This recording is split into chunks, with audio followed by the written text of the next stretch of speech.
Hello, and welcome to the We Recommend podcast, a movie podcast where every week we recommend a movie for you to watch and then come back here and listen to us discuss. I'm Jesse. And I'm Jason. It's mercy, compassion, and forgiveness I like, not rationality. Because this week we recommend Kill Bill Vol.1.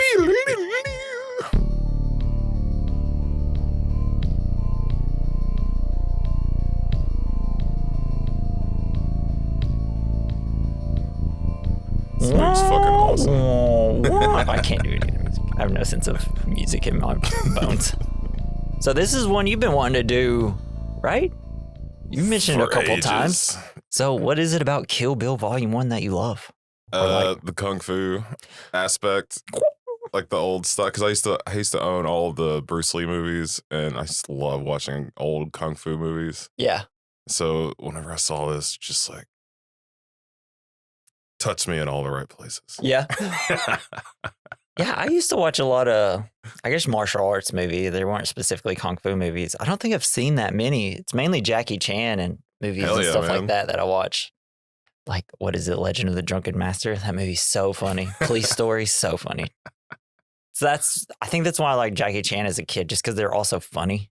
Yeah, hell yeah. It's like not just cool action, but also funny. Yeah, like Rush Hour. Yeah, versus like some of the, what's his name, Bruce Lee movies. Like I think I watched like a couple as a kid, but they weren't as funny.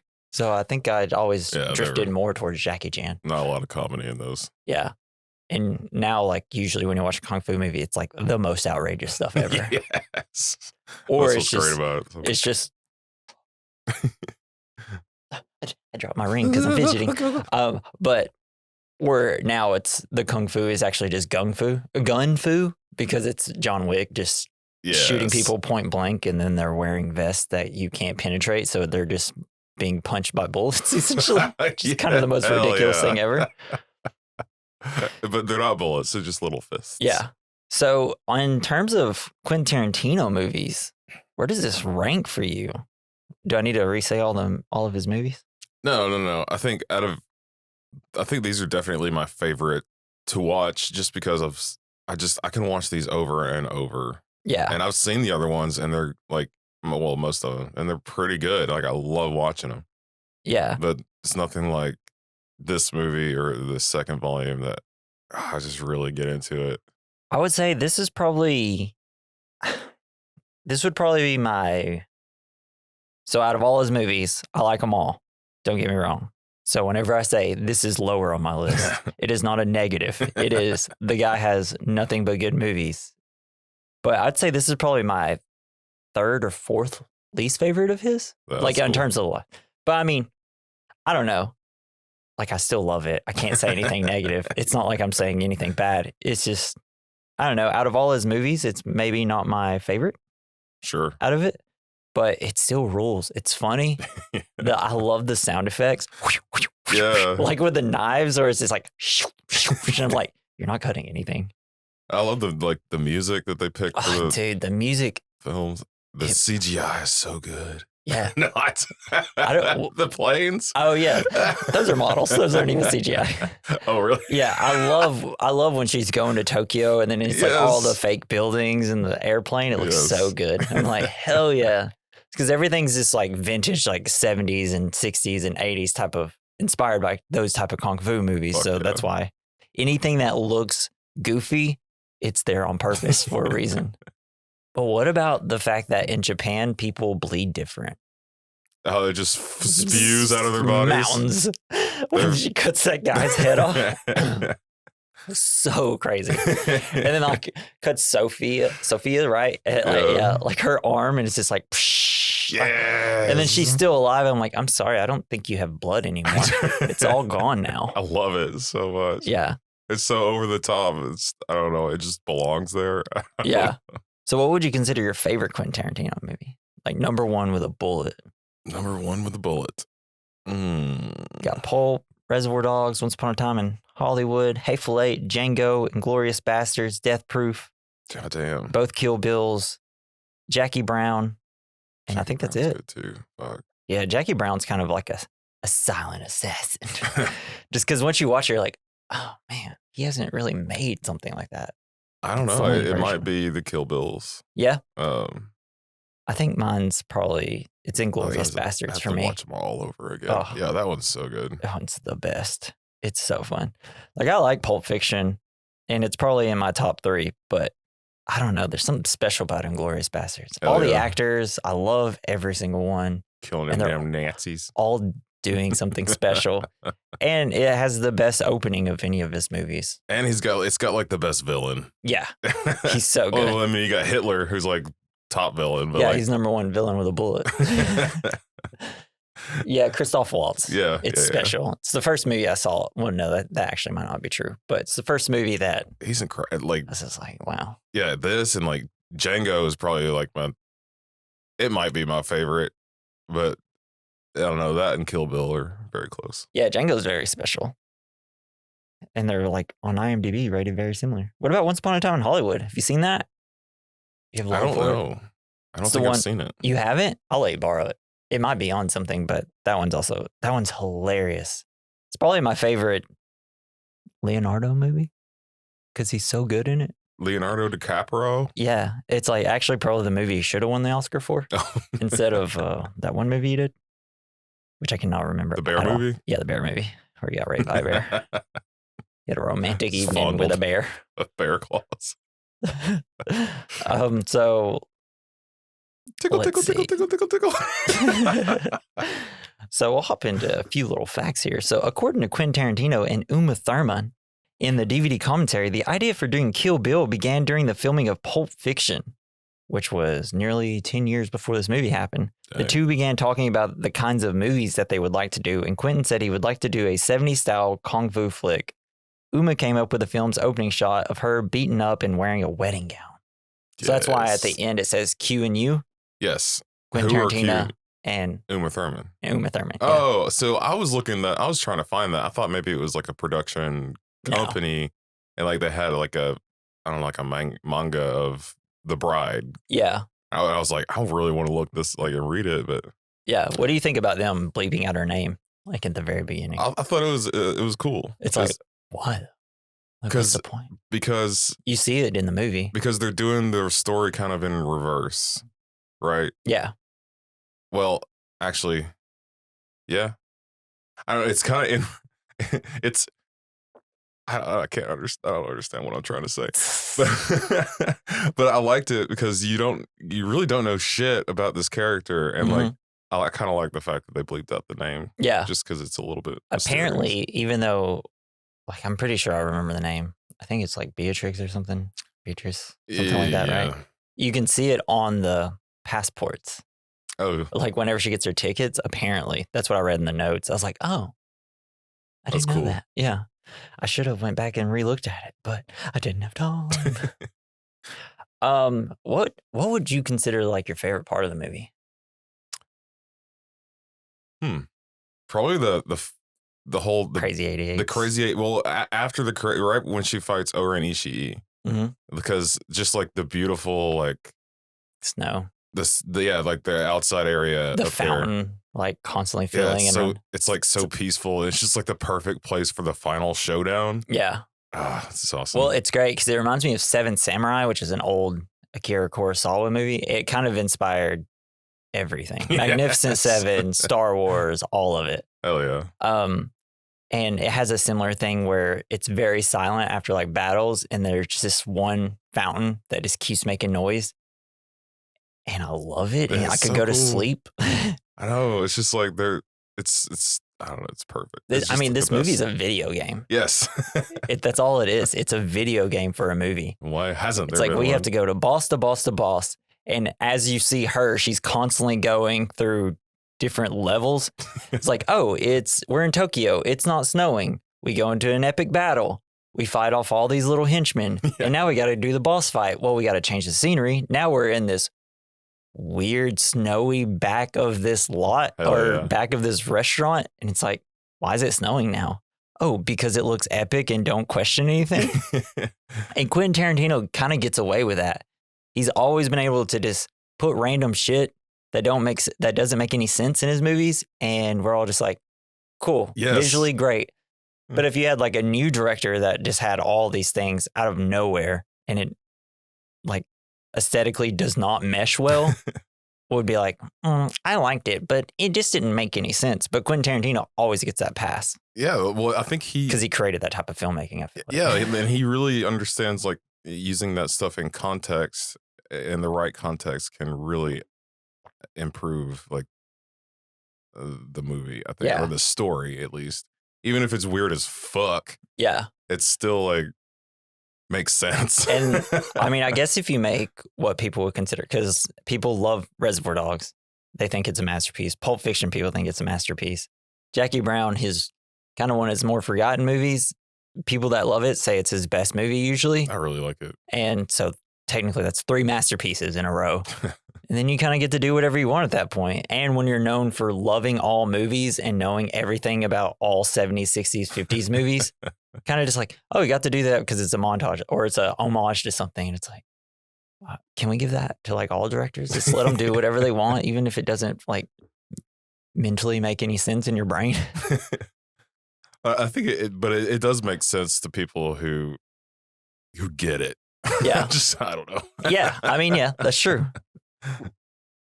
The reason I asked you your favorite scene, I knew it'd probably be the Crazy 88. Because they use 450 gallons of blood? Mm-hmm. Yes!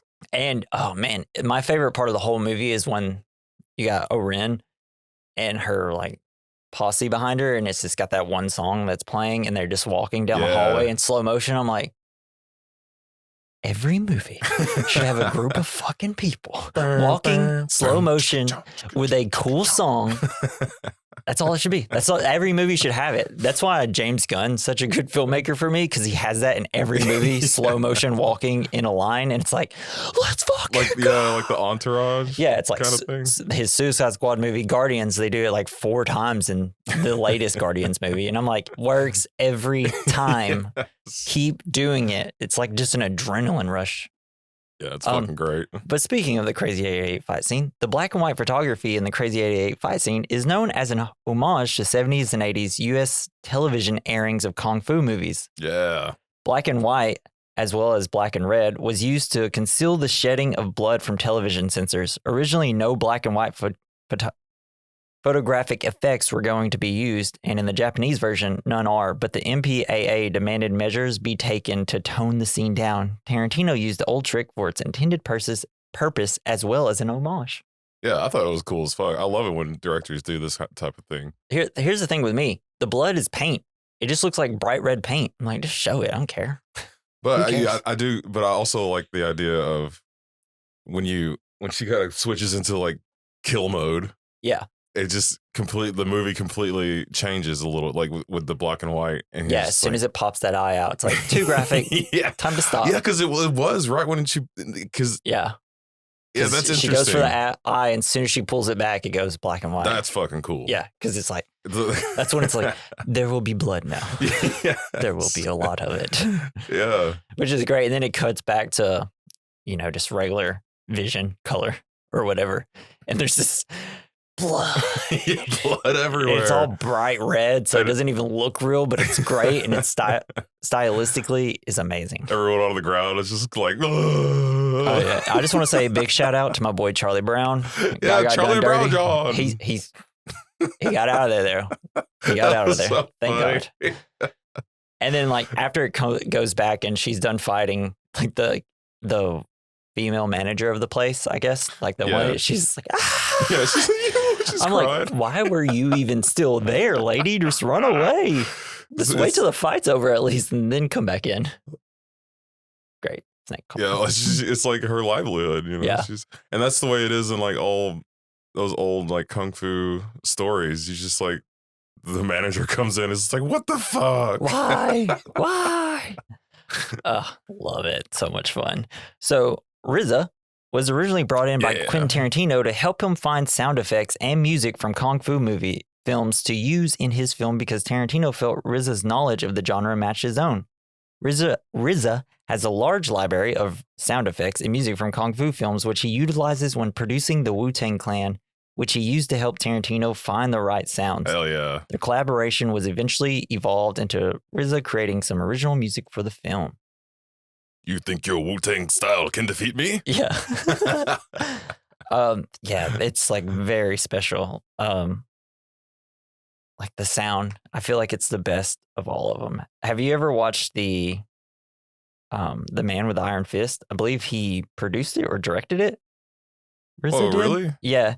It's not that great. It's not that great, but it is cool whenever it's so fun, though. He activates the iron fist and punches out like the engine block of a car. Yeah. That's like, what are we talking about? This is great.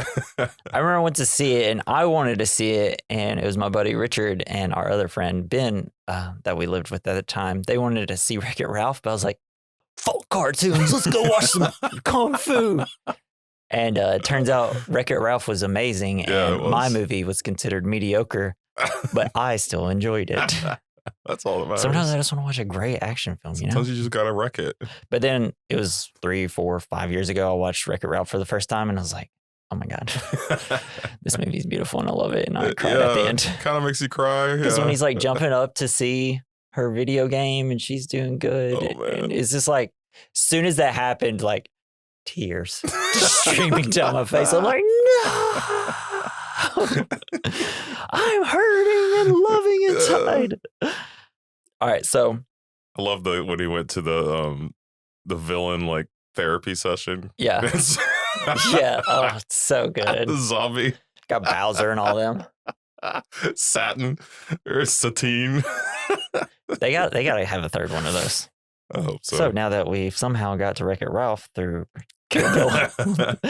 So many drafts of the early shooting script included an entire sequence where the bride would have awoken from her coma, left the hospital, driven out to a vastly empty panhandle area of Texas. There she would have gathered various passports, weapons, and money that she had already hidden away before she was attacked by Bill at her wedding. Tarantino has said in an interview with Bret Easton Ellis that the original intention of this scene would have both revealed how the bride afforded her gear and travel around the world after being in a coma 4 years, but more in depth would have explained that she had a personal belief in fate before she started on her journey for revenge. Quentin Tarantino elaborated that the bride would have hidden her stash under an ordinary rock that simply had an X mark beneath it, and that if she didn't see it, that if it was somehow missing or had been scrubbed away since she first buried her wares, that she would have taken it as a sign that her revenge should not happen, and she would have dropped the entire idea right then and there. But she found the X, obviously. I don't know if she would have dropped it. I mean, I guess it makes sense that if she has... Yeah, if that was like a part of the movie. Yeah, I feel like that could have been a little confusing. But she would have never have not found it because, you know, we have to have 2 movies happen. Yeah, she's got to find it. Yeah. And speaking of like it being a volume 1 and 2, it was originally supposed to be one movie, but like during production, Tarantino and Weinstein, they're like, this has got to be 2 movies. It's going to be too long. Yeah. Obviously, it would have been in like a 4 to 5 hour long movie because this one's 2 hours. It would have been like 4.5 hours long.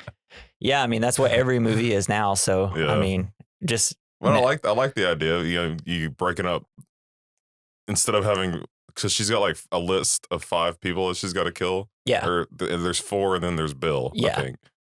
So, yeah, I think breaking those up into 2 movies was a good idea. Yeah. Because then you can get more into like.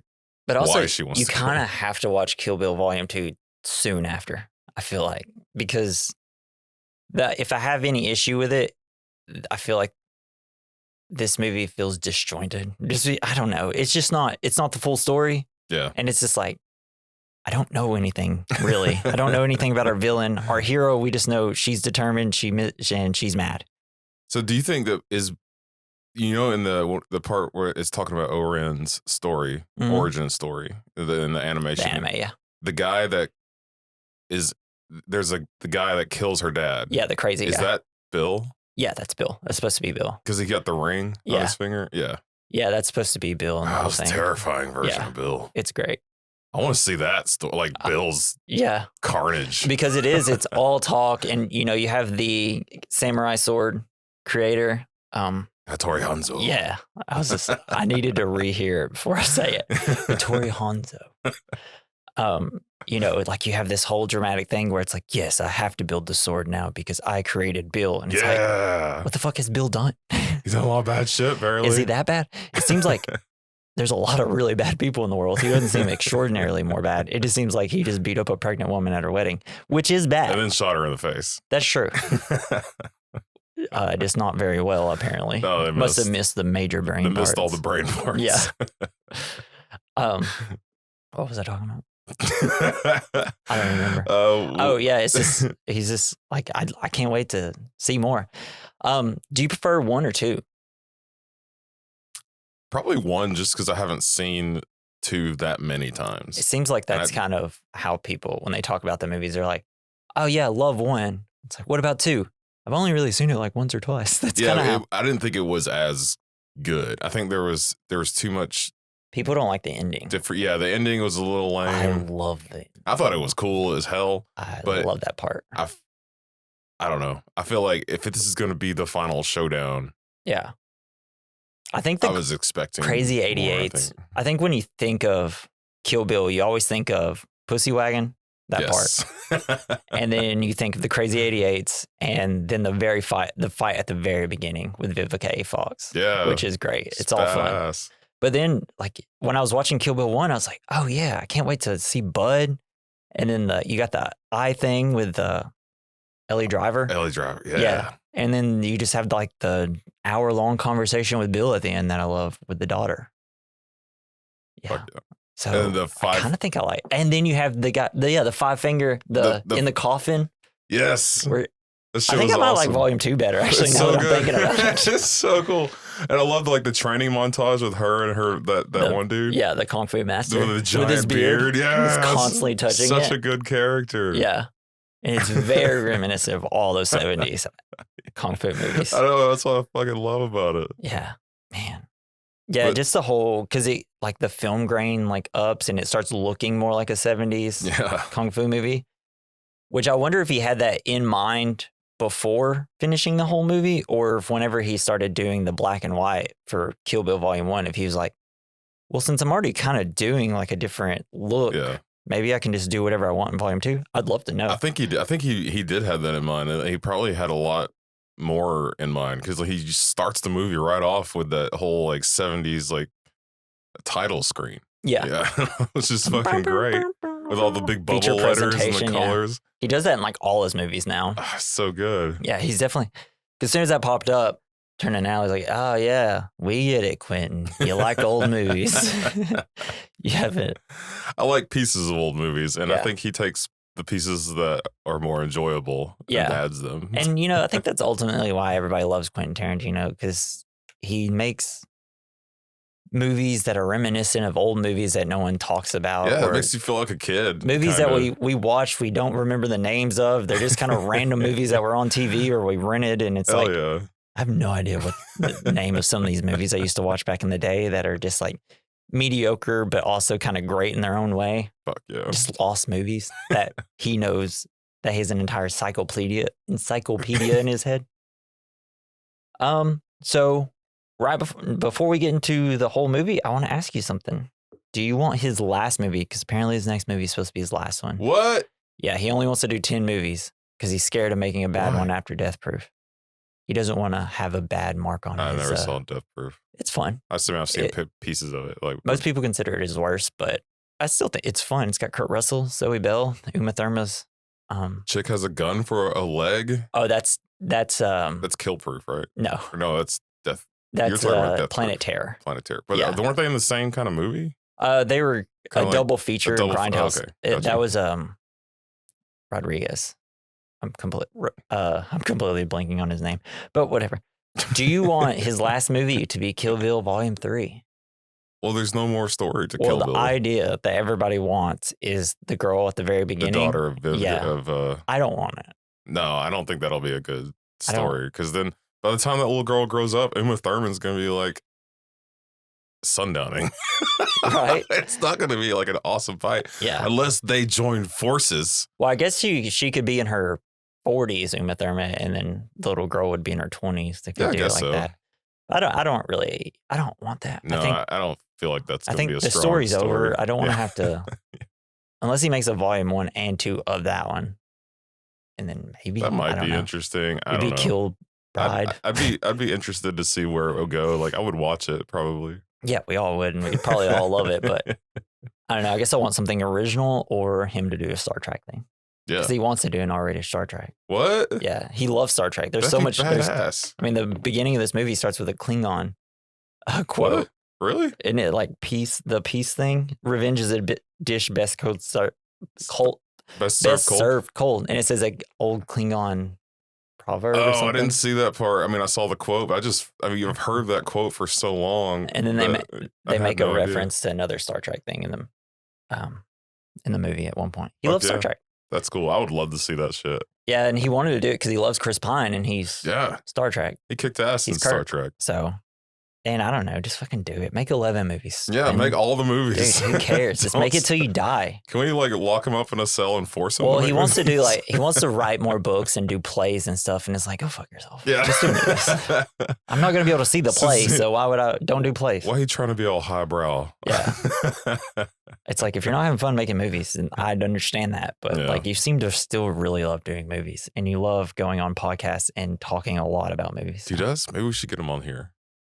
He won't do ours. Oh. He mainly does like the Ringer, their podcast, like rewatchables and stuff like that. And I think he has one on The Big Picture. He does like a movie draft. He is a lot to listen to sometimes. Is he kind of like listening to Elon Musk talk about anything? Yeah, except he talks really fast. And he's sometimes like, because he's on the rewatchables, because I listened to him do it, The Unstoppable. After we did our podcast, he was on there. And he did a rewatchable with Unstoppable. Oh, nice. And like they were trying to do all their categories, like nitpicks and stuff. And he was just like, what are we nitpicking for? Eventually, Bill Simmons like, that's the category. That's what we do. It's just supposed to be fun. I don't know. Well, anyways, let's do it. Let's hop into Kill Bill, baby. So the movie starts. Before the credits, we learn that the film is about the Deadly Viper Assassination Squad, which has 5 members. Hell yeah, what a cool name. I love that they call it Assassination Squad. And it's all like instead of Assassin women. Squad. Yeah. Assassin Squad would sound so much better, but I love that it's Assassination Squad. Fuck yeah. A quotation gives the flavor. Revenge is a dish best served cold, and I cannot apparently say it today. And monochrome, a gasping blood-covered bride, played by Uma Thurman, looks up from a chapel floor. A hand wipes her face using a handkerchief with the name Bill in the corner, while a male voice explains that what he is about to do is not a sadistic act, but a masochistic act. So what do you think about David Carradine? Do you know much about him? Not a lot. He definitely did a lot of like old movies back in the day. I think he's in... Shit, what is it called? Isn't he in Mortal Kombat? Oh, God. I don't The know. first Is one? he Shang Tsung? Well, I think, isn't he the guy with the hat? Hold on. The hat guy. David Carradine. Hold on. I'm trying to find it. Damn, he's in a billion fucking movies, dude. Jesus Christ. I'm just now in the 90s.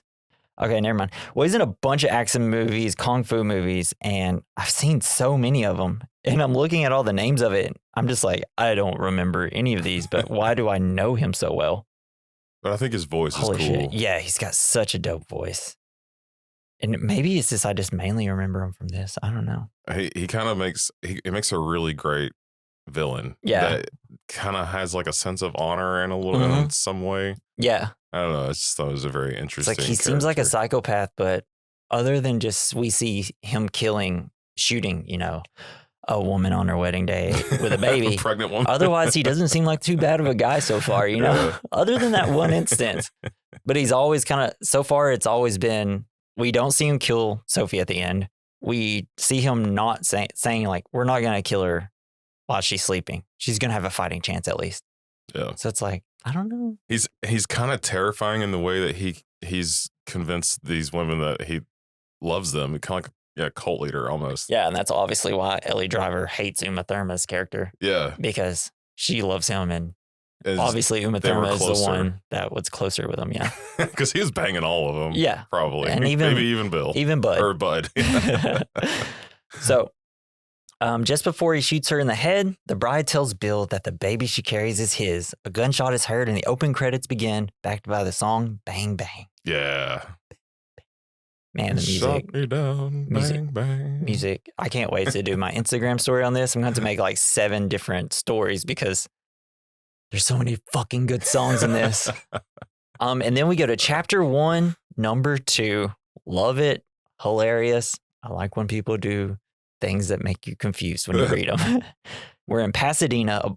The bride draws up in a yellow and red pickup outside a suburban home and strolls to the front door. I gotta love it when she opens the door and just punches her in the face. Punches her right in the face. Yeah. Should have brought a gun, been over way sooner. As she rings the doorbell, a flashback shows the bride crashing to the floor and looking up to see a face of one of her attackers, Vernetta Green. I love when they're all looking down at her and they're all just trying to stand still. Yeah. Yeah, I know. And Michael Marsden? Right? Wait, hold on. Michael Madsen. I love it because he's got like his eyes are constantly like darting back and forth. They're shifting the whole time. Like he's probably on drugs. But so she opens the door and the fight begins. A savage fight follows. They got their knives. Every time they jump, it's like, yeah, hell yeah. I love like the crashing through, breaking all this shit, breaking everything. It's great. I love fights when they just destroy a room. Yes. That's why, like, in a lot of fights now, especially big fights, they're always like in open fields or something. Yeah, they can't really break any plates or nothing. Yeah, or even like all the Marvel movies, they take place in empty rooms and things. It's like, fuck that. I want to see things break, baby. Yeah, I want to see Hulk destroy a city block. Give me destruction. Yeah, exactly. And that's what I really like about this fight. Also, she could have just opened the door and used a gun and shot her, but that's it's not as cool. Not as cool. This is rad. She's a that knife version is not rad. She's a knife girl. If we nitpick, why didn't you just open the door and shoot her? But I don't think she likes using guns. Yeah, she definitely doesn't. Well, it's a kung fu movie. They don't want to bring out guns. Yeah, but only like the evil people use guns in kung fu movies. But throughout this whole movie, I was like, man, they could really easily kill her with guns. If you have the entire gang come in with guns and just start shooting, it'd be over. Or if they all stabbed at once. Because they kind of all, like, they shot her and her fucking whole family with guns, like her new family. It seemed to work pretty easily for that way. It worked for them. Yeah. So, but then after this epic battle, all of a sudden we see a school bus pull up and a little girl getting out and coming in. Girl's so cute. And they both completely stop fighting and they're just like, your damn dog got out and did all this. And he's just like, did all this? Did she bite all of y'all too? Y'all are covered in blood. And kid's like, can I go watch TV in my room? It's like, man, kid, you gotta figure out when you should call the cops or not. 4. I don't care. You gotta figure this out, man. You should know when, even at 4, if so many people are covered in blood and there's glass everywhere and everything's destroyed. It's like, I don't think my dog did this. This does not seem like my dog. But the child's name is Nikki. So they pause and then they decide like, oh, and then there's like the whole conversation. The bride mentions when she asks like how old she is. She says 4. The bride mentions that she used to have a child who had been the same age as Nikki. And then the Vernetta sends the girl to her room. At this point, Vernetta is introduced as a member of the Deadly Vipers, codenamed Copperhead. I love that they all have snake names. It's cool. That's fun. And I love this. They're going, she's like, do you want coffee? And as they're walking through the house, it's the overhead shot. Yeah, that was cool. Where it's just like, there is no roof. It's great. They do that in John Wick 4, and it's like my favorite thing in John Wick 4. Yeah. I haven't seen past 1. Oh, you haven't? No. I think I own all of them if you want to borrow them. Or they're all on Peacock, I believe. Oh, hell yeah. But yeah, you should. Man, like John Wick 4, there's a gun that shoots flames. Yes. This shotgun that shoots flames. It's fucking great. And they do this overhead shot with it. It's very video gamey. It's like that one game, Miami Hotline. Yeah, Hotline Miami. Yeah, it kind of reminds me of that. That game's insane. We also learned the bride is a member of the same thing. Her name is Black Mamba Vivica A. Fox. Or Vernetta says that she should have been the one. I should have been Black Mamba. Obviously, because I'm black. The bride makes clear that she is here for revenge and promises not to kill Vernita in front of her child. Vernita's constantly saying bitch. It's great. It's like one of my favorite things. It's definitely reminiscent of like the old like exploitation films and stuff when they all said bitch all the time. And this is where she says it's like she's rational. It's mercy and compassion and forgiveness she lacks, not rationality. Right. Because she's like, no matter what, I'm gonna kill you. Yeah. I just won't do it in front of your daughter. Yeah, that's a small courtesy. Yeah. Vernetta says she understands why she wants to get even. Bride says she would have to kill her daughter and husband to be even Stevens and square. And she does the Pulp Fiction, well, sort of. You know how she did the square? Yeah. And yeah. Just without the lines. Yeah. This is definitely a reference there, obviously. And Vernita says she's changed, but the bride doesn't care. They plan to fight later at a local baseball field baseball that diamond, she coaches. Dressed in all black. And they all want to be dressed in black and knives only. Hell yeah. But while Vernita is preparing cereal for her child, she fires a concealed gun at the bride. She misses. The bride kills her with a thrown knife. That was badass. Did you see the name of the cereal? It was Kaboom cereal. Really? That's awesome. That's why his movies are so good. Little details like that are so good. Man, you got one shot. You gotta make it count. Maybe that's why Uma Thurman was like, I can't use guns. I might miss. Well, yeah, it's hard to aim a gun that's inside of a cereal box. That's true. I imagine. I struggle aiming it whenever I'm at a gun range. Really trying to aim it. Yeah, I'm not too bad. I just have to sit when I pee now. I can't aim. Well, for guys, it's just like you never know what's gonna happen. Unless you're at a urinal, it's just better to sit down at this point. It's like, whoa. It's like, God dang it! Why would it even do that? It makes no sense. Why it went that direction? Sorry. Yeah, I kind of mainly just sit down and pee too. So that's cool. So the child walks in though. A witness to her mother's death. The bride apologizes, but explains that her mother had it coming to her. She tells Nikki that when she grows up, she can't get past the killing, she should come find the bride. She says, I'll be waiting. Dang. Yeah. I really love that little monologue to her. It's like very small, but it's just Uma Thurman plays it off. The kid's doing the best she can at not having an expression. She crushes it. Yeah, I love the fact that she's just like, this is all about revenge. This is not about anything else. Like, if you want revenge, that's cool as hell. Yeah. Come find me. And you know what?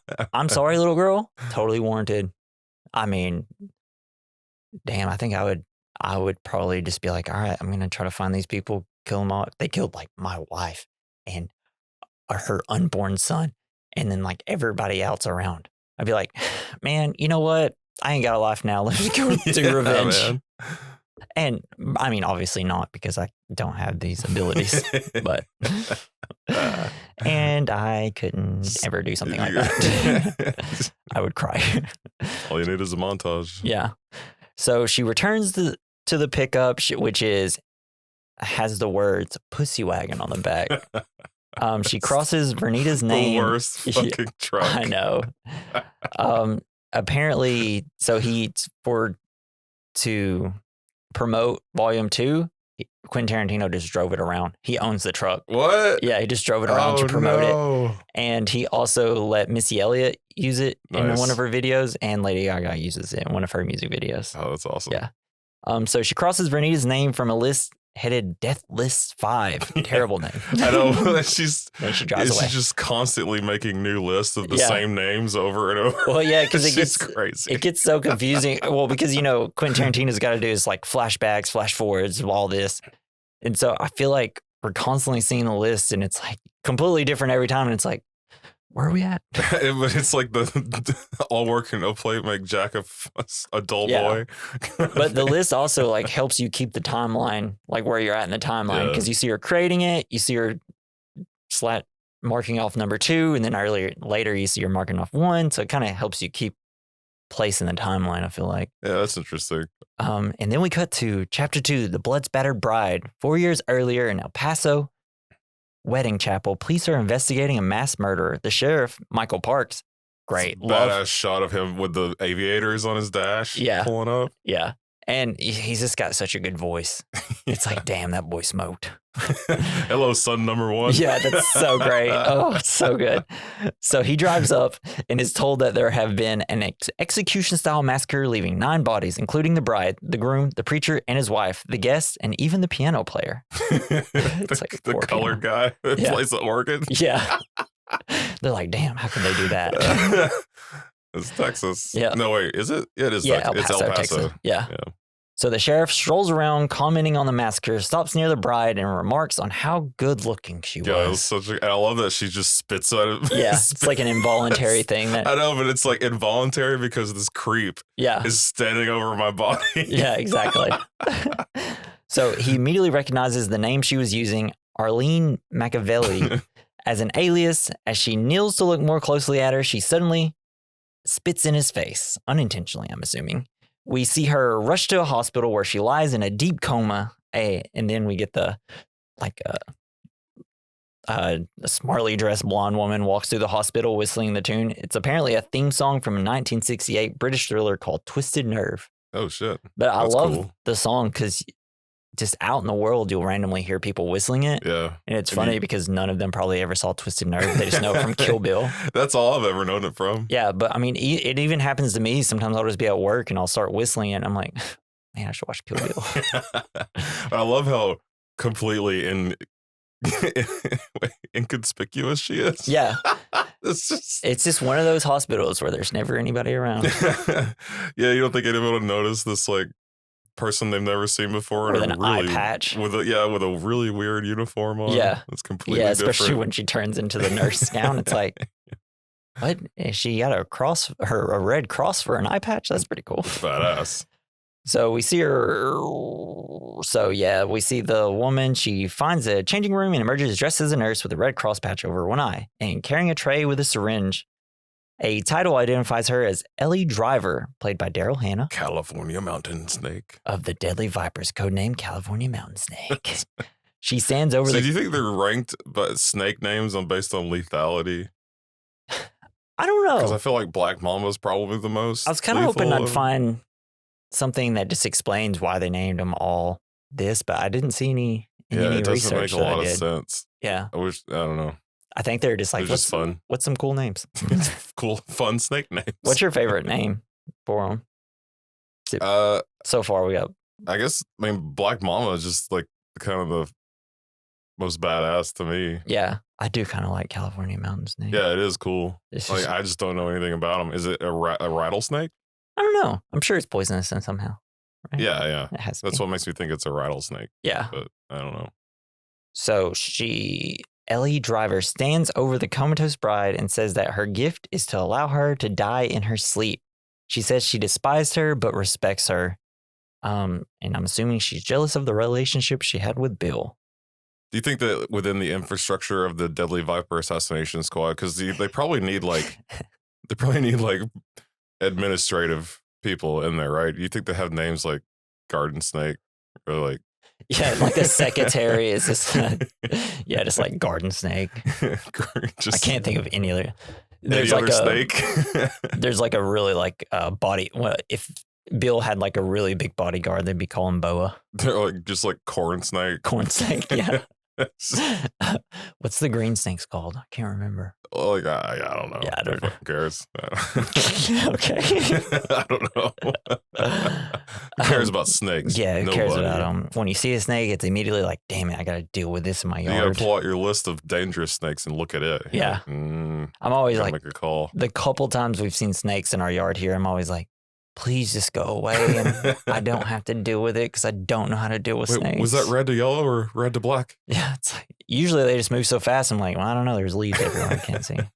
So as she prepares to inject the contents of the syringe into the bride's IV line, her cell phone rings. It is Bill who orders her to abort the mission in view of the bride's survival of their previous efforts to assassinate her. And because it would lower them, Ellie is furious and does as she's ordered and leaves.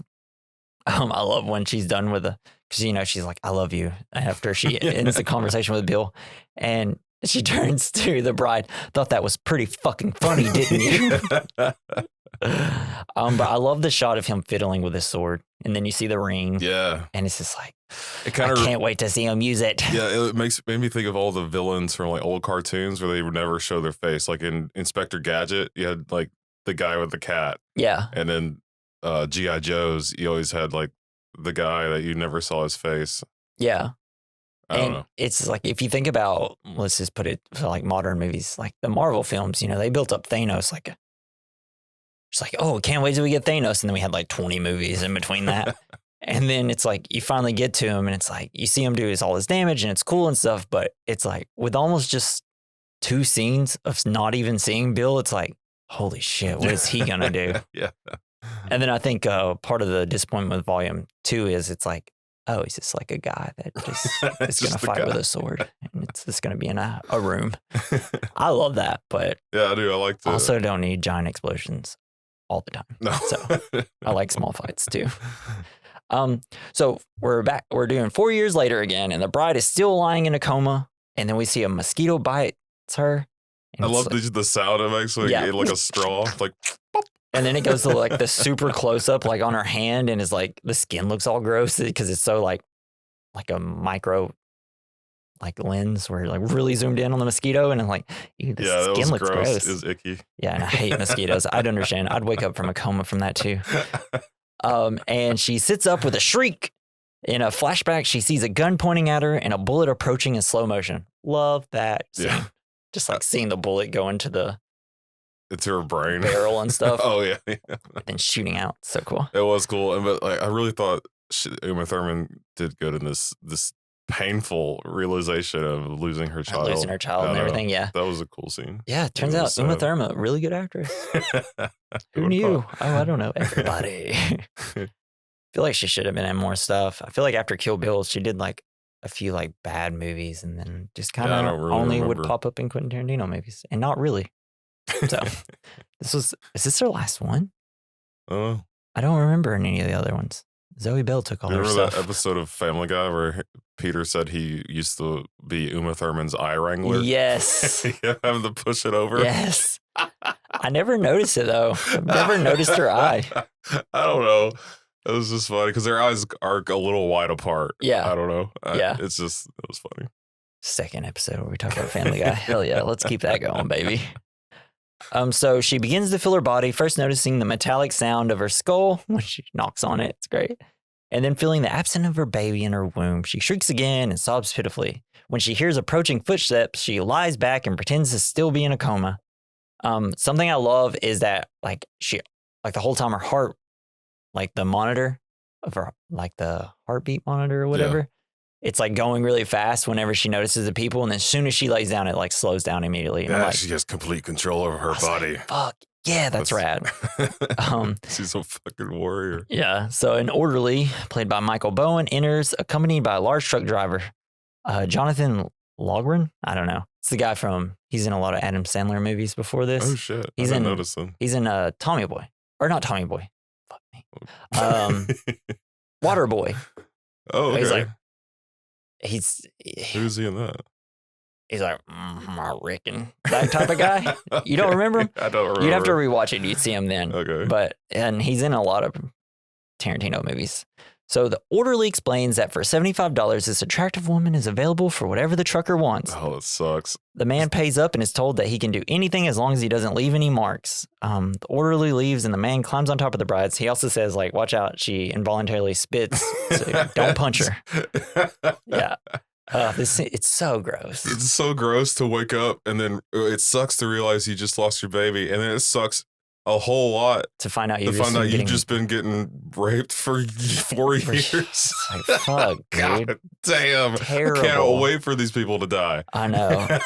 It's just like, why did we have to make it such a disgusting thing? Right? But I don't know. It kind of builds that. Yeah, that you really want to see these people die. Yeah. It's like, oh. So yeah, the guy climbs on top, and as he starts to kiss her, she bites down his lower lip and severs it with a whole bunch of blood. And he's either unconscious or dead. I'm not sure. What doesn't matter? Yeah. He's bleeding out on the floor. That's cool. I hope he died. Though in this movie, if you bleed out, no matter how much blood comes out of you, there's more. You're not going to die. More. You're just not going to die. So the bride tries to get out of bed, but collapses as her legs will not support her. When she hears the orderly returning, she picks up a knife and crawls behind the door. He enters, stands aghast at the carnage in the empty bed. She slashes his heels and he falls to the floor. Yeah, fuck yeah, dude. Which was Achilles tendon. Yeah, dude. It's like that shit sucks. The old fucking. It's one of the hardest things to watch. Pet Cemetery movie. Yeah, the kid does that. Yeah. Oh damn. And they do it in Hostel. It's like super gruesome and hostile. Or he's like already had it cut and then he tries to stand up and he just falls forward while his like feet stay on the ground. Ugh. Whew. Stuff's rough. I don't know why. I guess because you can't stand after it, and it's just like usually when you see it, there's like a huge gap, and it's just gross. Yeah, there wasn't any blood in that shot. Yeah, there wasn't. It's like one of the quick few shots where they're like, no blood. Or maybe it was just like so fast the blood couldn't come out quick enough. I guess so. I don't know. Because that only happens in Japan. Yeah, only in Japan do you That would be really bleed funny if profusely. it would just spewed blood. Yeah.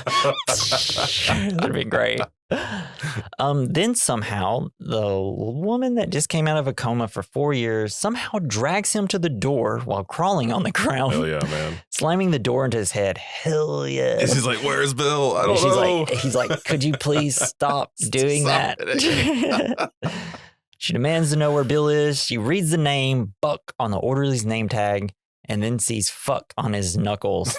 God, and this remembers, guy shouldn't have a job anywhere. I know. It's like, what type of like hospital is this? Let's put him in charge of our most vulnerable patients, please. And then she remembers a memory in her coma where she's getting assaulted by him. And he says, my name's Buck and I'm here to fuck. Damn. I mean, if your name's Buck, I mean, that is a pretty cool thing to get tattooed on your knuckles. And every time you're about to have sex, my name's Buck. I'm here. If only he wasn't a creepy rapist. Yeah, he sucks. If he could just be so like glad to see him die. Yeah, it's great. Die more. Kill him again. Kill him again. And then like she gives like one last like with the door. It's great. So she then searches his pockets, finds his car keys. The key fob says "Pussy Wagon" in a distinctive pink script, propelling herself to the basement. I love it. At first, she just like puts his glasses on. I was like, Natalie, no one will ever notice her. Puts a toothpick in her mouth. It's like, damn, that's the coolest patient I've ever seen. I wonder who that is. She's got blood on her. Who cares? Yeah. But then she puts like his whole outfit on. Mm-hmm. And she wheelchairs to the parking garage. The bride is able to identify Buck's yellow pickup truck because it says "Pussy Wagon" on the back. I know. It's like, how am I ever going to find this? Oh, wait. I know. And I love like little shots of her just like turning and wheeling and turning. It's great. I don't know. And then she hauls herself starts a long process of getting her legs moving again. Wiggle your big toe. One of the lines. Anytime someone talks about wiggling their toe, I immediately think of this scene no matter what. Hell yeah. Yeah. I think this is when my foot falls asleep, I think of this movie. When it's all tingly. Yeah. I bet that was really bad for her. Like, I bet the tingly feeling was really intense. Yeah, for 13 hours. And like, I thought for a second, does nobody come looking for? They obviously have found this guy dead by now. Yeah, you figure they'd search for his. I don't know if he's the only one in the coma patient room. Maybe like all the other nurses really hated him and they just shut the door. They like kick him in with their foot. They kind of push him in and then they just close the door. It's like, we hate Buck. He always talks about fuck. So, and then we get a shot of the rest of the Deli Viper gang. And she introduces O-Ren. Yes. Played by Lucy Liu. She's great in this. Codenamed Cottonmouth. I love this animation. It's so cool. Yeah. And then so then we get chapter 3, The Origins of O-Ren Ishii. And it's an anime. Yeah. It's great. I'm not a big anime guy. I fucking am. But this is the perfect amount of anime in a movie. Yeah, and I love how they used it to tell the story too. Yeah. It's so cool. And it's just like very stylistic. And something that he lets the characters breathe, which is something sometimes I feel like they don't do in animes. What do you mean? Well, there's a lot of parts where it just like stops to like focus on O-Ren's face. And I don't know, usually when I watch animes, I don't get kind of like an emotional feeling. It's kind of why I have trouble with it, except for Studio Ghibli movies. But they're also like the best versions of anime for me. Yeah, but those are so comfy. Yeah, and they're for dramatic and emotional. Yes. But like whenever, because you see your dad die by Bill essentially, and he was an American officer. He tried to fight several off. He fucked those dudes up. Yeah, he did great so much. And then like after he's killed, you got the Yakuza leader, a sleazy old man, Matsumoto. Comes in to kill the mom. Yeah. Like, come on. He's such a fucking... throws her on the bed and stabs her. And this is a shot that I really like because she's under the bed just like... Yeah. And then she starts to cry slowly. The blood raining on her. It's like, that's so good. So fucking cool. And the music is like so intense. Yeah. It's very emotional. Yeah, it's so good. And it's like, sometimes I don't, like most anime doesn't make me feel emotional. Usually I'm like, stop saying everything you're thinking out loud. Yeah, but like this type of anime is I don't usually watch a lot of anime just because it's not good. But like the stuff that is good that can really like get to you in scenes like this is the kind that I enjoy. And that's my recommendation for, later is for an anime that is about revenge and stuff. Can't wait. So after she sees her family die, Oren avenges the murders at 11 in a blood-spouting style, taking advantage. Luckily, he's a pedophile. Yeah, Matsumoto is a pedophile. And so she essentially like is on him and then just stabs him. She's like, remember me? Yeah, bitch. And then when he pulls out the blood, just like you can see like the outline of her body where the blood doesn't hit the wall. God, yeah, it's so fucking good. Cool. And then like all the like his henchmen come in, she hides under the bed and then she shoots them. Fucking legs off. Yeah, so cool, so good. Hell yeah. And then we see that she developed into a world-class assassin where we see her snipe a guy from a long distance and then she creates the hole and there's two girls in the car with them. They look in. So good. It's great. Perfect. It's only like 5-10 minutes and it's just like it's a good amount. Executed perfectly. So cool. Though if you're not into anime, I can understand why you're just like, what the fuck is this? But because I would also like to see that, in live action too. I don't know. Yeah, cool. I mean, it wouldn't have been as stylistic though. Yeah, I think that blending these two art styles together just because, she's like a Chinese American Japanese, and I think that was like a cool. I don't know. It's like I don't know. It's just because she's Japanese. This is a cool way to tell her story. Yeah, I guess that's what I'm trying to say. Yeah. So then we cut to it's been 13 hours later. And the bride has regained use of her legs, so she sets out on a revenge trail. So much feet stuff has happened. She's got some bad hammer toes, man. Did you look at her toes? Oh, yeah. They're pretty big. They're all like, her toes are like all bent this way and shit from wearing heels. That's how QT likes it, though. Because he has a foot fetish. And that's why there is feet in every single one of his movies. Interesting. Seems like Uma Thurman's might be his favorite. No, but for real, like he always has them doing something. Inglourious Basterds, they take off the one girl's shoe or like, what's his name? Christoph Waltz. He putting like the shoe on to determine like who was at the bar shootout in the movie. And I can't remember. But even in the Once fight, Upon a Time has it. And whenever she goes to the fight with Crazy 88 and like Oren's, they all have pretty feet. Like the women have pretty feet. But like like her like with her sandals and stuff and the white stockings or something. Yeah, I don't know. It's just a very pleasing. Are you talking about Oren at the end when she takes her shoes off? Yeah. Well, pleasing aesthetic. That is just because she's doing it very delicately. Yeah. And yeah, I understand that too. That whole fight is very delicate, and that's what I love about it. Hell yeah. And then so she's off on the revenge trail, and we see her flying to Okinawa. And everybody on the plane has a sword. Yep. And nobody. So good. So great. So ridiculous and amazing. I don't know. It's like you think that maybe she's the only sword one. Holders on the planes. Like cup holders. And the plane's called Arrow. It's just like all the people seeking revenge have to use this one airline. Yeah, exactly. So then we cut to chapter 4, The Man from Okinawa. Love. This whole scene is amazing. Yeah, it's really good. From it being super silly to them becoming super serious and then just seeing like the ritual of the sword. It's so good. Hell yeah. So the bride enters a Japanese sushi bar and there is a longish scene with a jovial barkeeper and some slapstick action with his assistant. Yeah, that guy's funny. I love it. Watching my soaps. And he's just like, the bombastic yelling at his guy. Him like teaching her Japanese, even though she obviously knows it because, she's an amazing assassin that just knows everything and can do whatever she wants. And I don't know, the guy, the man is just so, he makes me happy. Yeah, he's very welcoming. And he's like sweet and kind. Sweet, until she asks for, I'll let you say it. Hattori Hanzo. Yes. She asks for him. And then all of a sudden he gets super serious. Oh, shit. She explains that she needs some Japanese steel to kill vermin. And so then, I wonder if like he's been left untouched by Bill because he's like this incredible sword master, right? Even though he was the one that trained him. He trained Bill. Yeah. but like he's the only one that can make these swords, and I guess they're kind of just they have too much respect for him to kill him. I think that's what it is. Well, I mean, he probably just didn't do anything to hurt Bill, you know? He trained him, gave him all of the abilities, and it's like, well, he's not going to come after me, so I kill him. Gotcha. Right? And, you know, he retired, and it seemed like it was like a super special thing for him to retire until now. I mean, I love whenever she says his name, the guy in the back, like, drops the sake. It's so good.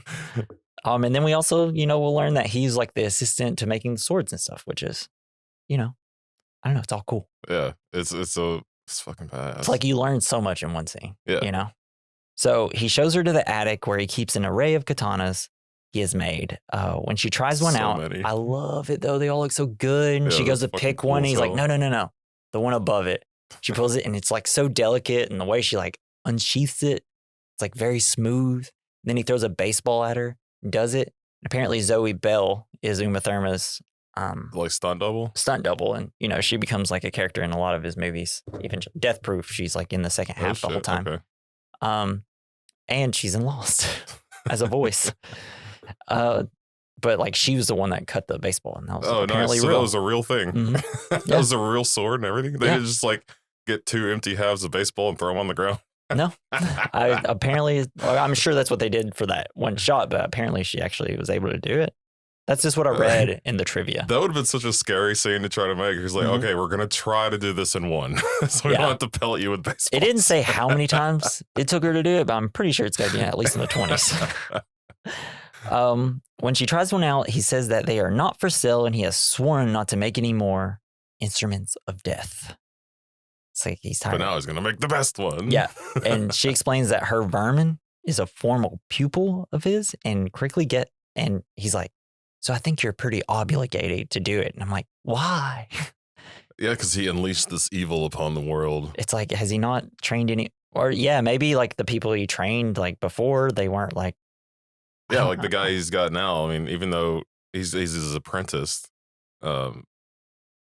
maybe he just isn't evil. Yeah, I don't know. It's like I guess it's like maybe Bill was his like only evil one, and that's when he's like, I'm no longer making katanas. Maybe. Yeah. That's the only thing I assume. And I love that she says it's a form of pupil, and then he like correctly guesses it's Bill by going up to it and writing like, super hard on the window, writing perfectly. I'm like, how many takes? So he agrees to make her a sword, which will take a month. He suggests the bride spend the time training. Do you think they removed the training montage that happened between now and then, or like from this point on? Yeah, I mean, if there ever really was one, it'd be so pointless. Yeah, I guess especially because Volume 2 is going to have a whole training montage. Yeah, later. That makes sense. And plus, I don't need to see people training. I mean, I like it in the Rocky movies, right? But he's like, they do it best constantly in every one. So I don't really need it in a lot of other ones. Yeah, I guess so. And like, she's pretty much already learned a lot up to this point. And you see it in Karate Kid. There's just so many movies where there's training and it's like, and I think it's just kind of become annoying because you had the whole Rey from Star Wars, Force Awakens, people calling her Mary Sue because you don't see her training. She's just good at it. And it's like, it's a fake movie about fantasy and space and Jedi and that don't exist. So they would just whatever. Yeah, I mean, it didn't really I didn't think it would have made. Would have made the movie better. Yeah, it wouldn't have made it better. Yeah, so there's no reason.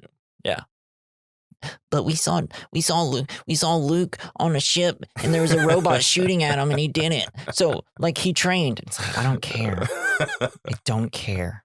Okay. I would love to see the guy from Wet Hot American Summer. Yeah. Teaching her the way with his can of corn. Yeah, that'd be so great. And then gives a really emotional speech about humping a refrigerator.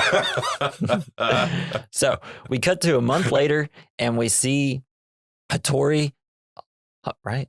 Hattori examining the new sword, which he believes is his finest work. Can I just say, when they pull out the swords, right? Yeah. There's still noise. Yeah. Right? Gets me going, bro. I know. It's just when it like unclicks from the it's just like when they just do it a little bit and you hear that like that wood on metal just like and then like every time like she turns the sword, there's like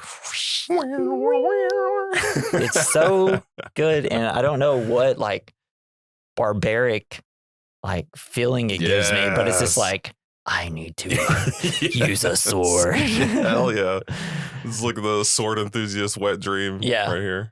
It's like, I get like, it's kind of a thing where, white guys who own katana swords and like hanging in their rooms. It's in movies, they usually use it as like, oh, this guy's a douchebag. But it's like, those swords look really beautiful. Right? These do. They're so nice. And it's like, when I watched it, I was like, man, I'd like a katana sword. I'd never do it because it'd be you can't just have one, though. It'd be dumb to have one. It's like, what am I going to do? You got to have a whole wall of them like auteur does up there. Is that I mean, if I had a YouTube channel where I'm like, I wonder what happens if I cut this with a sword. I'd totally buy one. You'd make $1 billion. Yeah. So he hands it to her in a small, solemn ceremony where he admits he broke his personal pact not to make any more swords. Does that mean he risks going to hell? No, I think he just lives in shame for the rest of his life now. Yeah, well, same thing. Or maybe he gets over it. Has a drink of sake and is just like, whatever. Such is life. He's got like a line of people seeking revenge out his door. Yeah. It's like, next. Yeah. So we go to one great scene. We're back on, baby. To chapter 5, Showdown at the House of Blue Leaves. Yes. The film returns to O-Ren and shows her as newly elected head of the council of all the Yakuza bosses. They're like having a little meeting. Oh, this is a fucking cool scene. And when one objects to election on the grounds of her mixed race origin, because she is Chinese/Japanese American. Yes. I love this because in the narration, you have Uma Thurman just saying, and this guy on the end just waiting to ruin the party. It's like there's always one. Like he objects, and then like he's like screaming, everybody's like mad, and as soon as he brings up the fact that she's a mixed race, that dude pulls out his fan. Yeah. But what I love when he brings it up and she just like pitter patters away on the thing and then just like immediately slices. So good. I mean, that's just anime shit right there. That's fucking It's live action anime right there. God, I love it. And then she warns the others never to mention her heritage in a negative way. And it's a blood fountain of his head. Yes. It's so great. But I love it. She's like, I'm going to say this in English. As your leader, I encourage you from time to time and always in a respectful manner to question my logic. If you're unconvinced that a particular plan of action I've decided is the wisest, tell me so. But allow me to convince you, and I promise you right here and now, no subject will ever be taboo. Except, of course, the subject that was just under discussion. The price you pay for bringing up either my Chinese or American heritage as a negative is I collect your fucking head. Just like this fucker here. Now, if any of you son of a bitches got anything else to say, now's the fucking time. Dude, Lucy Liu, where did you go? She's gorgeous. She's amazing. She's so intense. And she's so good in the Charlie's Angels movies, too. And I think that's kind of what happened to her. Like her and Bill, what's his name? Holy shit. Murray. Bill Murray. Apparently they did not get along in it. And I wonder if that has anything to do with why she disappeared. Bill Murray's I think I've heard that he's like hard to deal with. Yeah. Yeah. He's kind of one of those people that gets a pass for being an asshole. Yes. Yeah. On sets. Because he's been around forever. Yeah. And he's just funny and he's so good in every movie he's in. And it just sucks to know that they treat people like shit. Yeah. But so before that scene, we got introduced to O-Ren's lieutenants. You got our French-Japanese lawyer, Sophie Fatale, played by Julie Dreyfus. Another of Bill's... Who's also a protege of Bill. Yeah. And another Bill's proteges, her teenage bodyguard, Gogo, sporting a plaid-skirted school uniform, and Johnny Moe, the head of her strong-arm men, the Crazy 88. And we get... the Go-Go, we get like a special little scene of her like talking to a drunk guy and then she stabs him in the dick. Madness. Yeah. Yeah. What she misses in something she makes up for in madness or something. God. Yeah. And then she like all spills that dude's guts. Yeah. And she also has like one of the best death scenes in the movie. It's so good. So then we see the bride flies into Tokyo. She appears in yellow leathers and a helmet riding a yellow motorbike while O-Ren and her motorcade are heading for a restaurant. The bride spots Sophie in her car, and there is a flashback to Sophie calmly taking a call on her mobile while the bride and her party were being slaughtered. Yeah, it's just like that. She recognizes her voice and like, yeah. Well, the ringtone she recognizes. Oh yeah, the ringtone too. Yeah. So Oren and her immediate subordinates arrive at the restaurant and are ushered upstairs to private dining room by the the owners. But it's so good. How intentional do you think the Charlie Brown uniform was? It had to be. Because like maybe they saw him come out in the yellow with the just like a single black belt, and then they're like, "Nah, make that big." Well, I could see them being curvy. like going to Quentin. It's like here's some of the robes we have. Pick one, and one of them is like, "Oh my god, that looks like Charlie Brown. We have to add it." Or they just added it, and then as soon as he put it on, he's like bald, and they're like, "Fuck, he looks like Charlie Brown." We have to say something. Yes. But knowing Quentin, he's probably had that idea forever. Yeah, just have a guy look like Charlie Brown. But yeah, so this is where we have the slow motion walk, and it's so good. The song is "Battle Without Horror or Humility," and it's so good. So good. Oh, we should play sound clips. I know. It's like we could play 10 seconds of it. I know. That's why I need to get like a soundboard so I can have it all prepped and just like press a button and it'll play in the podcast. We see at the bar, the bride sits quietly and watches. Oren and her party are enjoying themselves when Oren senses something threatening. She throws a small knife with a red tassel through the paper. It's like a dart. Yeah, and then it lodges in a beam in the hallway, startling the bride, who's lurking near the private room. It's great how aware of her surroundings she is. Just at any moment, she's not even looking at the door. She kind of just felt it. And the thing is, like, she's able to sense like danger. So anybody could have walked past it. She'd probably been fine. But the fact that she felt that there was someone sneaking made it where she like throws it. Then Go-Go goes outside to check it out. Yeah. And she just takes forever. Yeah, she's looking around. But we see that like the bride has braced herself against the ceiling. Yes. And then Go-Go doesn't see her.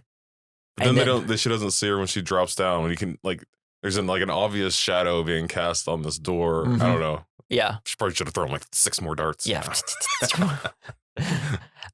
throw a grenade next time. So we get a long shot, one take. That the bride, we see her walking down, we see her walking through the whole place, and we see the, I think it's like 4, 5, 6, 7, 8. That's a band. Apparently, he was in Japan scouting locations, and he was in a convenience store and he heard the song, and he's like, he went to ask like, what band is this? And they tell him, and he wasn't gonna have time to go to like a record store in Japan. So, and this is the early 2000s, so it's not like he could just go online and download it yet. I don't think. So he convinced the store owner to let him have the CD. Nice. And then he was like, I'm going to use them in my movie. And that's them. But yeah, we get a long, great shot of the... You just see the people dancing. They're dancing so hard. And like in a line and also just kind of watching them. Yeah. It's like so good. So she walks into the bathroom. There's some overhead shots like we saw before. And then we see her stripping off her leathers. And then... For another yellow uniform that's on... Yeah. And then we cut to... Or we don't cut, we just continue going and we go back out and then we see Sophie who's coming down from the room and then ends up going to the bathroom as well. And then she hears the distinct ringtones of the cell phone. She just hears her taking a shit. Yeah. It's like, oh, that sounds familiar. Also the yellow jumpsuit, that's from a Bruce Lee movie. That's why they have it. That's cool. Yeah. Hell yeah. So now she has Sophie in tow. The bride loudly announces her presence from the restaurant floor. That was badass. Yeah. Oren! Yes. We have unfinished business. And they all come rushing out onto the balcony. While they watch, she slashes off one of Sophie's arms, spewing a fountain of blood, and pandemonium ensues as the diners and staff flee. And then it's like more overhead shots. It's so good. And then Oren sends her lieutenants down singly or in a group to kill the bride, but all end up dead. Yes. Just running down the stairs. It was so funny, like after she cut off the arm and then everybody's watching and they wait for like 10 seconds and they're like, oh shit, let's go. It's like 10 seconds of shock at that point. It's so good. And then she fucks those dudes up. Like, because I guess you have to send them in waves. Yeah. It's video game logic, right? Yeah, because I feel like Oren knows how dangerous the bride is. Yeah, it's just like she's just trying to wear her down a little bit at a time. I don't know. I guess she's just like hoping one of them get like a couple hits in. Yeah, I guess so. Which they eventually do. But so then after she kills everybody, the final defender is Go-Go, who opposes the bride sword with a ball and chain in a vicious fight.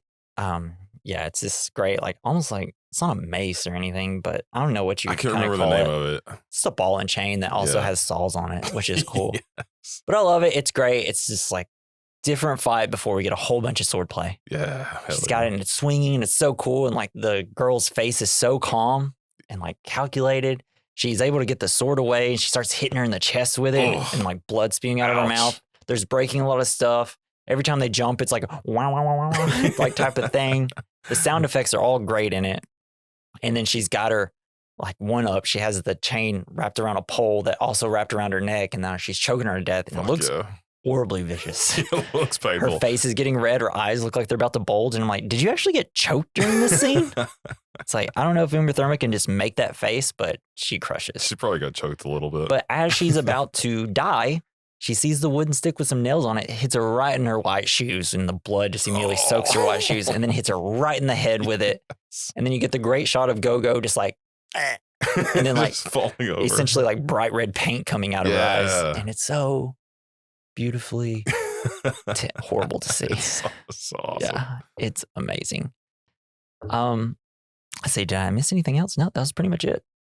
They hear the motorcycles start showing up. Yeah, and before they can fight. I love because she pulls out.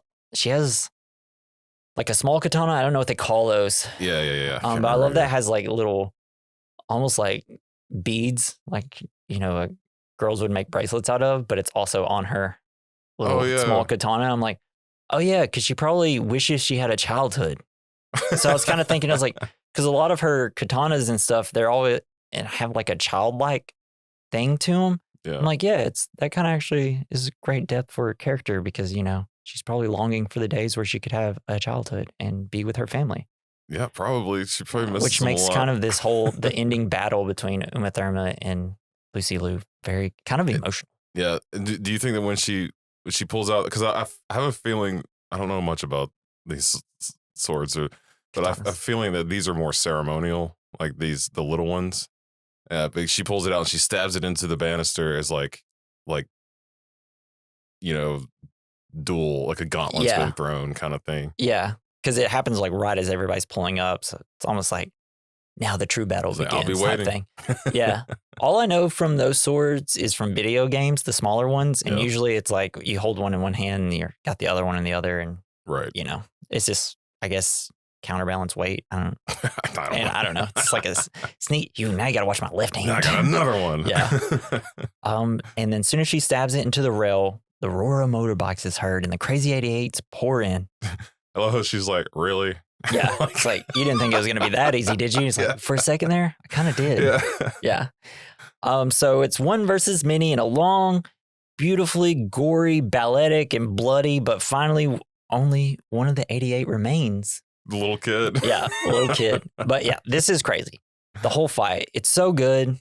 Some of them get a few hits on her, but there's a lot of wire work where she's like jumping on stuff and flying. It's like all sorts of movies that you've seen in the past, all coming together in one epic battle. Jumping around the banister, like the stairs. And stuff. And there's like black and white blood spewing everywhere. And it's so great when it cuts back to color and then it's like, it's just red. All the water's red, red everywhere. But here's, I'm just going to say it's a nitpick, but also I don't care. There's 88 of them, I'm assuming. Supposedly. Stab all at once. Some stab up, some stab down, some stab in the middle. So if she jumps, you get her somehow. But I get it. It's a movie and it's almost video game logic, right? You play Assassin's Creed, they attack one at a time, you counter and you stab. Yep. And even in Ghost of Tsushima, they do that. But yeah, it's a great battle. You got her like, she's jumping up, all that stuff. You got her rolling on the ground, just cutting legs. I'm like, move, everybody. Just move away from her death circle. Start throwing swords at that point. Go. Like, I mean, everybody's got two. Just throw one. Yeah. There's the story of this World War II, this Japanese general from World War II, who he was supposedly so good at hand-to-hand combat that he could do this thing where if he was surrounded by blades, he could just kill all of them. Really? That's awesome. Because they would. There's a one photograph I've seen of him in the middle, and all of his soldiers have like swords pointing at his neck, and they're like, yeah, he really could just take them all on. Yeah, So that's just kind of cool to think about that.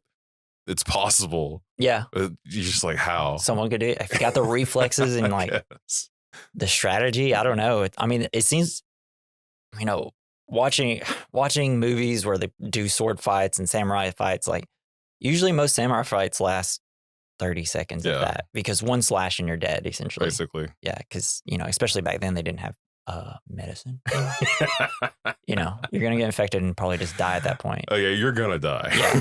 Yeah. Which is one of the fun things. I can't remember where I guess I was just watching like old Japanese like documentary on History Channel or something where I found all that out. And I was like, this is so cool. I didn't realize it. Movies are so unrealistic. But in this one, I like it because most of the people that she slashes, like they don't immediately die, or some of them do. But like at the end, when the lights come back on, it's like, ah! Everybody's like, fuck, that hurt. Yeah. I love when she gets up there. She's like, for those of you lucky enough to be alive. Like, yeah. But your legs and limbs belong to me. Except for you, Sophie. Yeah. But right before that, and before we see the little kid, I do want to mention, like, they turn the lights on and then quickly turn them back off. And then she's fighting and silhouetted with blue behind her. Yes, that was cool as fuck. Beautiful. And then the youngest, we see him, she chops down his sword and then spanks him and says, get out of here and go back to your mother. Something I like about this. So we spent like 20 to 30 minutes on a scene where she gets a sword. The fight better deliver. And it does. Yeah, right? She cuts off so many things. Yeah. And that's what I think this movie really works, is that it's building up her and they deliver on it. Right. Oh, yeah. And I feel like even with Oren, the fact that we just saw this woman kill like 88 people yeah. And then Oren has to fight her and she's able to get like a hit on her and stuff. It's one-on-one. It's like, oh shit, she's good too. And so you never know how it's going to turn out, except the movie's about the one person. So obviously she's going to win. So she announces the defeated Crazy Eight to take all your body parts and stuff and leave, but she orders Sophie to stay. And then we cut to the final battle, the final boss of this movie. She walks out. There's snow. You got the fountain. So peaceful. And something I like. So they're outside in the snow. The bride and Oren start to fight, and I love it because at first you have Oren. She's very calm. She's doing her little dainty, like taking off her shoes and just like slowly walking. It's so slow paced. And I love that. And then you see Uma Thurman's character super nervous. Just covered in blood and gross. And so you got her being nervous. Oren's just like, I'm calm. And she's like, and then there's talk about the sword. And she's like, no, this is actually the type of sword. And yeah. no way. He's like, it's a Tori Hanzo steel. She's like, bullshit. Yeah. It's like, no way. And then so they have a little battle. It's great. It's like wide shot. And then it cuts up to being close up. And then Oren eventually gets like a cut on, like a hit on her and slashes her back. And then she just kind of falls over. And then what is it? She says like, silly Caucasian girl likes to play with samurai swords. Tricks are for kids. Yeah. But what I like is that she gets back up and they fight some more.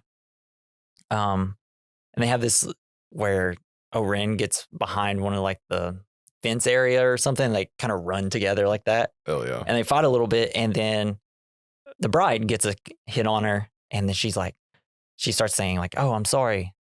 Yeah, I'm sorry that I disrespected you and your sword." For when I ridiculed you earlier, I apologize. Like, so it was a cool touch. It's like between the respect shown between two like evenly matched. I think they're kind of friends. Yeah, they were friends at one point. Yeah. Because during this whole thing, as soon as she gets that cut on her, the bride, she starts kind of crying and welling up. And I was like, oh man, so much emotion all of a sudden. And then it's like, is it because like it's like her first kill on revenge, or do you think it's because they were like friends and that she hates to see that Oren lived like a shitty ass life, and now it's just going to end with her dying alone in the snow? Yeah, it sucks. With her head chopped off. Yeah, I think you're right. I think there was, a deeper connection in there, which I kind of wish we would have known more about just a little bit, just to kind of help solidify that connection. But it was badass. Like the shot of the blood trickling down her like Snow White like socks or whatever. Yeah, it's so good. Like, and it pretty. Forms like the tongs of her sandals like on her feet, and I'm like, oh, she's wearing bloody shoes. And then it cuts back. So they're fighting for one last time, and the bride wins by slicing the top of Oren's head off. And I love it because when she gets the swipe, you just see the blood in the snow, like one line. And I'm like, fucking Just like snatched her wig off. good. Yeah. Oh, and then you just see like the top of her head fall onto the ground. Oh, that really was a Hotorian. I get they were gonna cut her head off, but they wanted that line. Oh, It really was that sword. So that's. You think her brain fell out when she fell over? Yeah, it was at least attached to the skull, maybe, and then you just see a little bit of Very it. funny when she fell over, it just kind of flops out. Yeah. Gets up, runs away. All they have to do is just like, just take the brain out, reattach it, and then just put like a glass container, and then she can be a Martian. And then we see later the bride crosses Oren's name from her list. The bride loads Sophie into a car and drives to a point where she can roll her down a snowy slope to a hospital. Great roll. Yeah, it was, and it's really funny how they're doing the storytelling at this point. We're showing her talking to her while she's in the trunk, Mm-hmm. and then she goes back to the second time, and they're like, "As I said before." Yeah. There are 2 reasons. Yes, right I love it. I do have that one of the lines.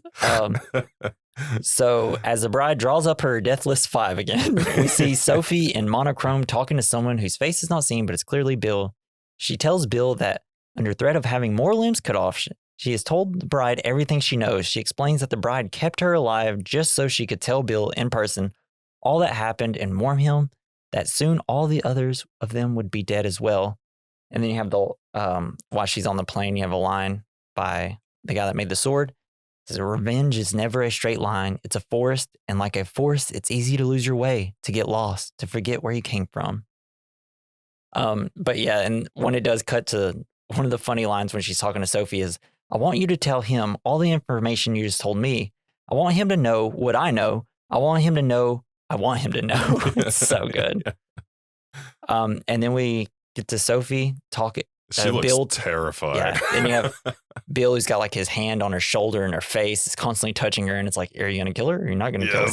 And then he says the final words, "Is she aware that her daughter is alive?" Dun, dun, dun.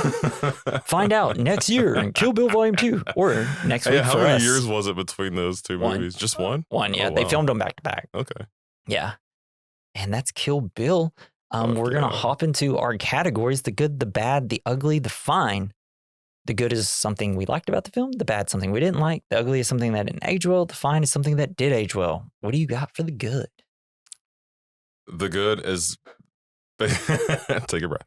I love all the aesthetic of the movie. Just, I think it's just very, I don't know, it's just that Quentin Tarantino style of when all the music and the different art styles come together to kind of represent something that like you may have never seen before. It's just really interesting. Yeah, like the mishmash of Kung Fu, samurai, And Quentin like Tarantino style yeah. film. Yeah, it's all really good.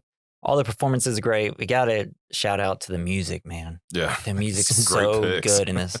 It's also going to be part of something that aged well. It's the music. Hell yeah. Because everybody knows it. You hear any of these songs and it's like immediately think of Kill Bill. And Quentin Tarantino, one of the best actors we got. Cool guy, maybe. I don't know. But he's good at acting. He's good at directing. Not good at acting. No. All right, what do you got for the bad?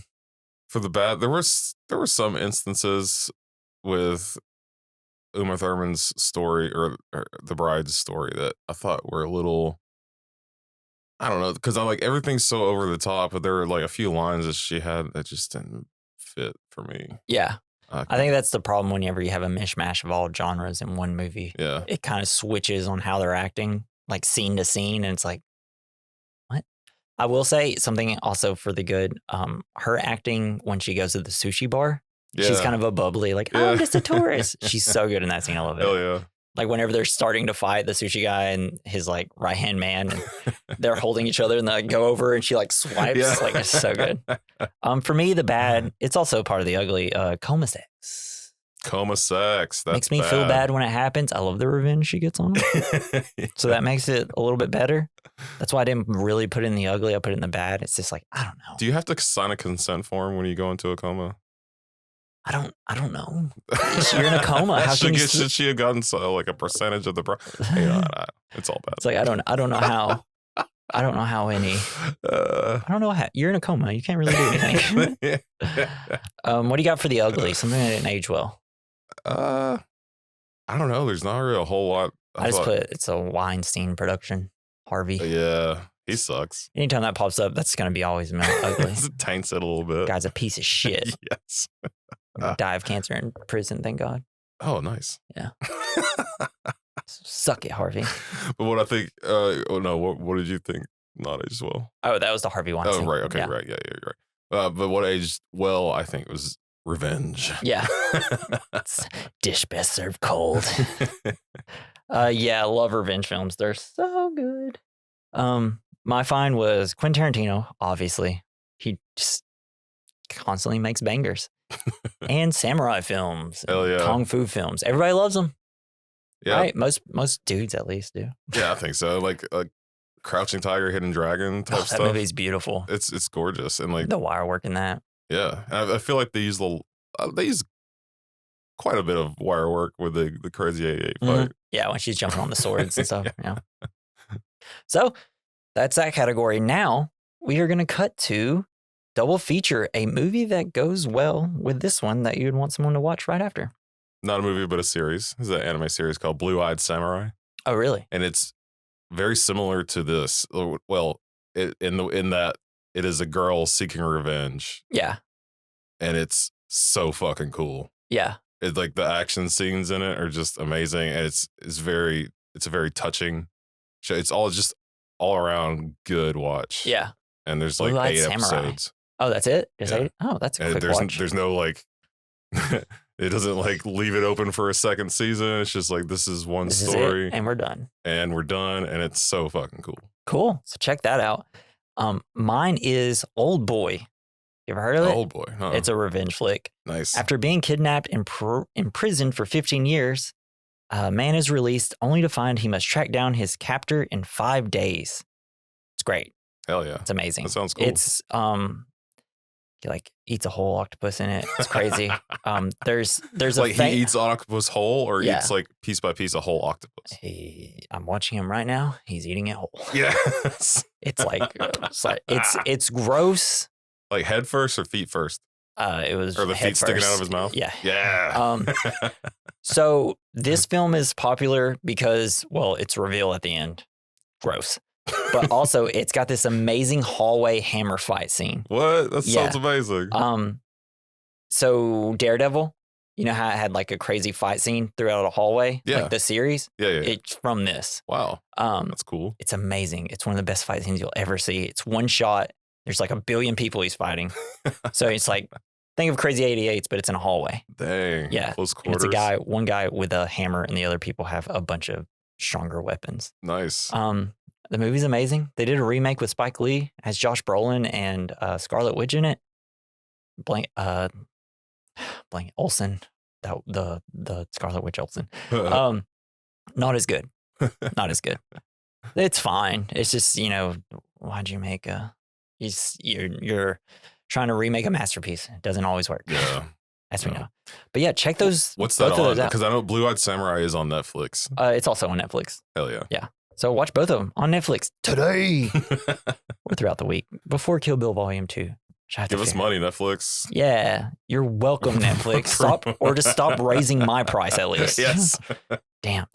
And that's our conclusion of Kill Bill Volume 1. Come back next week for the conclusion with Kill Bill Volume 2. Yeah. Yeah. Hell yeah. I can't wait. And did you like Kill Bill Volume 1? What did you like about it? Are you the new follower we just got on Spotify and you want to say something about the podcast? You can leave it in a review, or you can go to the top of the description, click the link, and send us a text message with whatever you want to say to us. Or go to the bottom of the description and go to We Recommend Mailbag at gmail.com and send us an email that way. Go to our linktree / We Recommend Podcast, to easily go to wherever you want to stream us on, or it's the quickest way to get to our social medias. I'd like to thank Joey Prosser for our intro and outro music. Follow him on X at Mr. Joey Prosser. And that has been this episode of the We Recommend Podcast. I've been Jesse. I've been Jason. Oh, shit. I always forget to come up with something. Revenge is like a force, baby. Don't get lost in it. Bye.